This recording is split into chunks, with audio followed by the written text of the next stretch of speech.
சித்தநாடி நேயர்களுக்கு அன்பான வணக்கம். நான் உங்கள் மாயன் செந்தில்குமார். இன்றைக்கி நம்ம பார்க்கக்கூடிய விஷயம் கேட்டிங்கன்னா, பணம் எந்த வழியில் சேருது? பல வழியில் வரும்னு சொல்லுவாங்க. ஆக்சுவலாக பணம் பத்தும் செய்யும் அப்படின்னு சொல்லுவாங்க. அதுக்கான அர்த்தமே வந்து பத்தும் செய்கிறதுனா தப்பானது கிடையாது. 10 வழிகளில் இருந்து நமக்கு வந்து பார்த்திங்கன்னா, நம்மளுடைய எப்படி உடம்புல 9 ஓட்டை இருக்கும். அதில் வந்து பார்த்திங்கன்னா 10 வழிகளில் நமக்கு வந்து செலவு போகும். அப்போது நம்ம அதை ஆளாக்கி நம்ம வீட்டில் வச்சு அதை பேலன்ஸ் பண்ணி எப்படி நல்ல விஷயங்களுக்கு மட்டும் சரி நல்ல செலவு அப்படின்னு சொல்லுவாங்க, சுப செலவு அப்படின்னு சொல்லுவாங்க. இல்லைனா பார்த்தீங்கன்னா அபசெலவு அப்படிங்கிறது பார்த்தீங்கன்னாக்கா ஏதாவது கெட்ட காரியங்கள், இல்லைன்னா மெடிக்கல் செலவுகள், இல்லைன்னா கடன் கொடுத்து ஏமாந்துட்டு இருப்போம், இல்லைன்னா பிஸ்னஸ் லாக் ஆகிட்டுருவோம், இதெல்லாம் அபச்செலவு. ஆக இந்த 10 வழிகளில் இருக்கக்கூடிய விஷயங்கள்லேருந்து நம்ம நல்ல விஷயத்தை எப்படி எடுத்துக்கிறது? ஏன்னா நல்லதும் கெட்டதும் இருக்கும் வாழ்க்கையில். அதே மாதிரி தான் ப்ளஸ்ஸு மைனஸு பகம் பவானி, அகத்தில் இருக்கக்கூடிய கரையை நீக்கக்கூடிய விஷயங்கள் எவ்வளவோ இருக்குது. அதை தான் நம்ம முன்னோர்கள் அழகாக சொன்னாங்க, பணம் பத்தும் செய்யும்.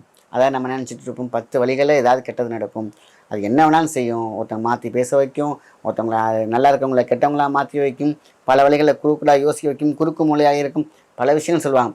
பணம் பத்தும் செய்யுங்கிறதுக்கான அர்த்தம் வேறு, சரிங்களா? அதனால் இது என்னாகனா நம்ம அதை ஒழுங்குபடுத்தி அழகிய தீபமாக மாற்றக்கூடிய, வாழ்க்கை எரியக்கூடிய அழகான ஒரு தீபமாக இருந்தால் அவ்வளோ அழகாக இருக்கும். உடம்புக்கு சூடு தேவை, ஆனால் கொல்லிக்கட்டை சூடு ஆகாது.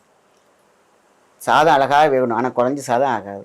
உப்பு அழகாக இருக்கணும் சாதத்தில், ஆனால் அதிகமாக போனால் குப்பை. அதான் சொல்லுவேன், உப்பு இல்லாமல் இருந்தாலும் பிரச்சனை, அதிகமாக போனாலும் பிரச்சனை. இப்படி தான் வாழ்க்கை. எல்லாம் இருக்கணும், மிதமாக இருக்கணும், ஈக்குவலைசேஷனாக இருக்கணும். ஆனால் பணம் வரும் ரகசியத்தை வந்து சொன்னாங்க பார்த்தீங்களா, அதான் ரொம்ப முக்கியம். தாமரை, அதாவது வெண்தாமரை தான் ரொம்ப ரொம்ப முக்கியமானது.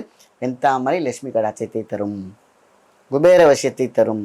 அதான் நம்ம எடுக்கக்கூடிய ஒரே ஒரு விஷயந்தான். சூப்பரான ஒரு டிப்ஸ் நம்ம முன்னோர்கள் கொடுத்துருக்காங்க. ஒரு தாமரை பூக்காரங்கள்ட்ட சொன்னீங்கனாலே வாங்கி கொடுத்துருவாங்க.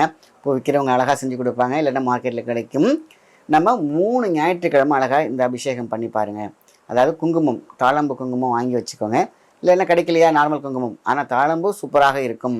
நம்ம என்ன பண்ணுறோம், ஒரு தட்டு வச்சுக்கோங்க, அதை வெண்தாமரை விரித்து வச்சுக்கோங்க. மீன்ஸ் நல்லா அழகாக விரிஞ்சிருக்கும் இந்த தட்டில். அந்த தட்டில் ஃபஸ்ட்டு என்ன பண்ணுறீங்க, இந்த தாமரையில் பன்னீர் தூவி அதை ஃபஸ்ட்டு கிளென்ஸ் பண்ணிவிடுங்க. பண்ணிவிட்டு அந்த பூஜை ரூமுக்கு முன்னாடியே உட்காந்துக்கோங்க. அந்த தட்டில் தாமரை இருக்கும். அதை 3 தாமரையும் வைக்கலாம், சிங்கிள் தாமரையும் வைக்கலாம். ஆனால் 2 வைக்க வேண்டாம். 3 வச்சா 3 வச்சுருங்க, இல்லைன்னா சிங்கிளாக வச்சுருங்க. இப்போ கையில் வந்து என்ன பண்ணுறீங்க, கையில் குங்குமத்தை கொஞ்சம் தட்டில் வச்சுக்கோங்க, இல்லைன்னா ஒரு கிண்ணத்தில் வச்சுக்கோங்க. மனமுருக மனம் அப்படிங்கிற விஷயம் மணக்க வேண்டும். அது தாழம்பூ மணக்கும். நீங்கள் எங்கே மணக்கணும் அப்படின்னு கேட்டிங்கன்னா பாசிட்டிவ். அடுத்தடுத்த வீடியோக்களை தொடர்ந்து பார்த்து சப்ஸ்கிரைப் பண்ணிக்கோங்க. நன்றி.